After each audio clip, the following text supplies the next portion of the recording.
ஆண்டவர்க்கு நன்றி செலுத்துங்கள், ஏனெனில் அவர் நல்லவர்.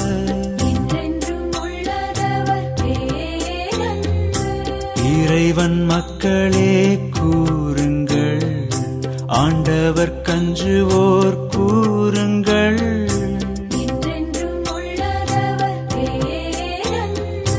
நெருக்கடியில் நான் அவரை வேண்டினேன், அவரும் என் மன்றாட்டை கேட்டார். ஆண்டவர் எனது அருகில் இருக்க யாருக்கு நான் இனி அஞ்ச வேண்டும்? என்றென்றும் உள்ளதவர்